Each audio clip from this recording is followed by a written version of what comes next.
సీతక్క గారు, కొండా సురేఖ గారు, శాసనసభ్యులు రాజేందర్ గారు, మా tourism committee chairman Patel Ramesh Reddy గారు, ఇతర శాసనసభ్యులందరికీ, ఇతర ప్రజాప్రతినిధులందరికీ, ఇక్కడ విచ్చేసినటువంటి అక్కలకు, చెల్లెలకు, అన్నలకు, తమ్ములందరికీ, మీడియా మిత్రులందరికీ కూడా ఈ శుభ సందర్భంలో మీ అందరికీ శుభాకాంక్షలు తెలియజేస్తాము. ఈ బతుకమ్మ పండుగ అనేది ఒక పండుగనే కాదు, ప్రకృతి ప్రసాదించినటువంటి వివిధ రకాల పూలను చేర్చి అందులో ఆడబిడ్డలు, తల్లులు, పాపలందరూ కలిసి ఈ బతుకమ్మ పండుగను ఈనాడు కాదు గడిచిన 200 సంవత్సరాల నుంచి వచ్చిన చరిత్ర, మన యొక్క సంస్కృతి, మన యొక్క సంప్రదాయం. దీని ద్వారా ఈ బతుకమ్మ పండుగ ద్వారా ఒక సంఘటిత శక్తి, మహిళలందరూ కూడా కలిసి ఒక సంఘటితంగా ఏర్పడి ఈ యొక్క బతుకమ్మ పాటల్లో వాళ్ళ కష్ట సుఖాలని, బాధల్ని, గతాన్ని, వర్తమానాన్ని, భవిష్యత్తుని కలిపి పాటలు పాడుకొని సంతోషించేటువంటి కార్యక్రమం. ఈ బతుకమ్మ పండుగ అనేది కేవలం మన తెలంగాణ రాష్ట్రమే కాదు, ఇలా ప్రపంచంలో ఖండాంతరాలు ఎక్కడున్న తెలుగు వాళ్ళందరూ కూడా వివిధ దేశాల్లో ఈ యొక్క బతుకమ్మ పండుగను గర్వంగా నిర్వహించుకుంటూ ఉన్నాం. ఇది ఒక మన సంస్కృతి సాంప్రదాయం. ఈ బతుకమ్మ పండుగ ద్వారా ఈనాడే కాదు ఇంతకుముందే కాళోజీ కళాక్షేత్రంలో ఐలమ్మ యొక్క చరిత్ర గురించి కూడా చూడడం జరిగింది. అక్కడ కుంజాల గారు అంటే ఒక వీర నాడి కథ. ఈ సంఘటిత శక్తి ద్వారా బతుకమ్మ పండుగ ద్వారా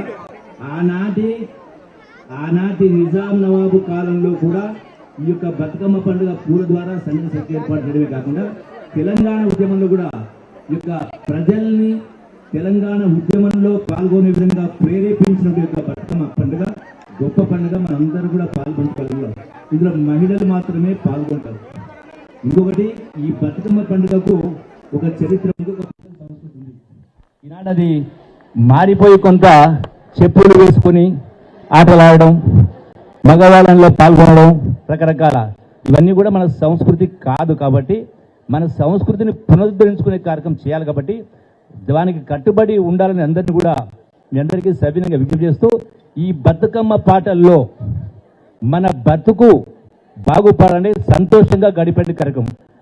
అట్లాగే బతుకమ్మ పాటల్లో కూడా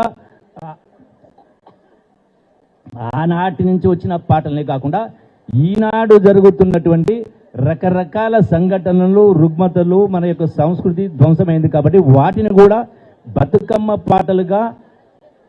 పాటలుగా ఇందులో కూడా భాగం చేయాలని చెప్పని ఈ మధ్య కాలంలో కవుల్ని, కళాకారుని పిలిచి వాళ్ళ భాగస్వామ్యం చేయడం. వీటన్నిటిని కలగలిపి ఈ బతుకమ్మ పండుగను గొప్పగా నిర్వహించుకుంటున్నందుకు మీ అందరికీ కూడా శుభాకాంక్షలు తెలియజేస్తూ, గౌరవ ముఖ్యమంత్రి రేవంత్ రెడ్డి గారి నాయకత్వాన ఇలా రాష్ట్రం మొత్తంలో గతంలో ఎప్పుడు లేని విధంగా పెద్ద ఎత్తున బతుకమ్మ పండుగ మనం చేసుకుంటా ఉన్నాం. కాబట్టి ఇందులో బతుకమ్మ పండుగ తర్వాత ఈ పూలను ఎక్కడ పడితే అక్కడ పడేసి తొక్కడం కాదు, ఈ పూలను ఏ విధంగా అయితే మనం బతుకమ్మల మీద అందరూ కూడా పేర్చి తీసుకొచ్చిండ్రో వాటిని మళ్ళీ అదే విధంగా చెరువుల్లోనో, నదుల్లోనో వాటిని విడిచిపెట్టే కార్యక్రమం, పూజించే కార్యక్రమం చేయాలని చెప్పని ఈ శుభ సందర్భంలో మీ అందరికీ శుభాకాంక్షలు తెలియజేస్తూ, నాకు ఈ అవకాశం ఇచ్చిన మీ అందరూ కూడా ధన్యవాదాలు తెలియజేస్తూ కృతజ్ఞతలు తెలియజేస్తాను. Thank you very much. Thank you sir. మరొక ముఖ్య అతిథి గౌరవనీయులు శ్రీ పొంగులేటి శ్రీనివాస్ రెడ్డి గారిని దయచేసి మాట్లాడవలసిందిగా విజ్ఞప్తి చేస్తాను. Thank you sir.